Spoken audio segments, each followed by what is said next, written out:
In the year 345 AID, the Jujuk Tubevelk had experienced over a century of peace after the end of the Glory War in 166, and things remained mostly the same during that time and had been a golden age of philosophy and academia.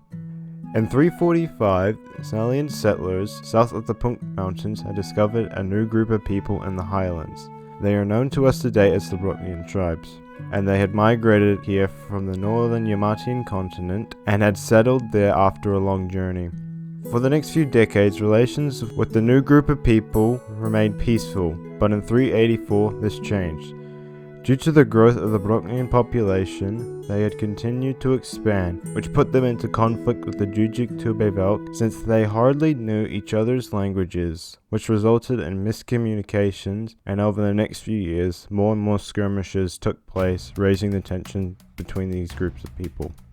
But the event that would break the camel's back took place in 387 AID, when during one of these skirmishes, the father and brother of a man known as Bastian was killed, which made them into martyrs since Bastian's father was the chief and his brother was the heir, and the death of these two would lead Bastian to unite the Broknian tribes to fight the Jujuk Tubevelk, earning him the title of Bastian the Great. From the united Broknian army attacked the Jujuk settlements and took the army by complete surprise, which due to that factor and the inexperience of the army, they took loss after loss until eventually in 388 the city of Hihino fell to the Broknian army, which was a major hit to the Jujuk royal family since that city was their ancestral home ground back when the Jujuk Tubevelk was founded. After the fall of Hihino, resistance only lasted another year, and the south fell in late 389. The current monarch, Riri II, felt both anger and disgrace because no previous monarch had ever lost this bad, except for Riri I and Quebec III. But Riri's Bihinyi, Ninku, said to let the Broknians have the south, and Riri was so offended by this idea, she reduced the influence of his family, which ended up in him secretly turning his back to Riri. For the next few years, Riri planned a counterattack to retake the south, but with her worsening health meant things got delayed, and in 399 she died, and Kilna III ascended the throne. Rin immediately tried to get Kilna to surrender the south, but he didn't listen, and in 401 a large fleet sailed south to take back the south. Over the next few years, many landings would take place, but none of them succeeded for long, which was made worse by the Broknian army starting to invade north by 405, which resulted in a drop of troop morale, including the king, because of the death of his beloved sister Rakina. Eventually in 409, Kilna dies in battle, and his son Rilki III takes power, and Ninku starts manipulating Rilki in order to give him more power.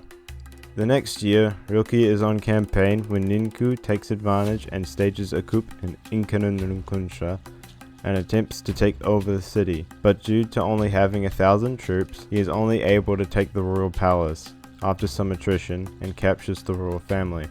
After getting word of this, Rilki rides back to the capital to confront Ninku, and since Ninku refused to surrender, a month-long siege of the palace commenced. And after the loyalists retook the palace, Ninku and his entire family were killed.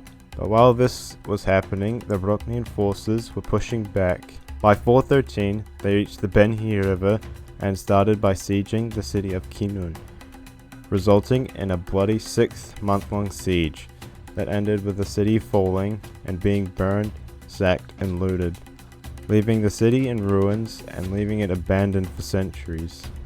The Broknians continued attacking towns and cities along the Benhi, with Bevti suffering the same fate as Kinun in the year 414.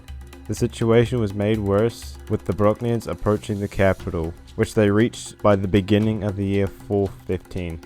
Then began the siege of Inkanunkuncha. During the start of the siege, Rilki attempted to lead a raid outside the city with his cavalry force, which charged into the enemy lines. But despite fighting like hell, the raid failed, and the king was killed along with the rest of the cavalry. After that, his son Quebec VI took power over the crumbling Tubevelk, and despite the situation, he gave it a all. But by the end of the year, the Broknians breached the city walls and ransacked the city and the palace, killing all but 3 members of the royal family, and the son of Quebec, Rilki, became king. After Rilke fled the city, he went all the way to the Rakan River and gathered forces along the way, but left the rest of the Jujuk Tubevelk to fend for themselves. After arriving at the Rakan River in 416, he discovered in horror that the north had broken away from the Jujuk Tubevelk and became an independent kingdom, and cities in the south had started to surrender to the Broknians in order to avoid destruction.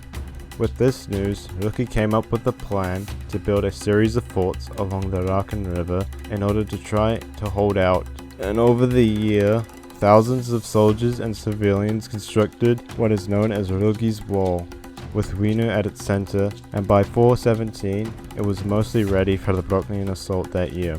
When the Broknian assault took place, the fighting dragged on for months, with neither side truly coming out on top, and it is said the Rakan River flowed red during this time. But eventually the Broknians broke through at several points of the defense, and the defense quickly broke apart with thousands of troops and civilians dying.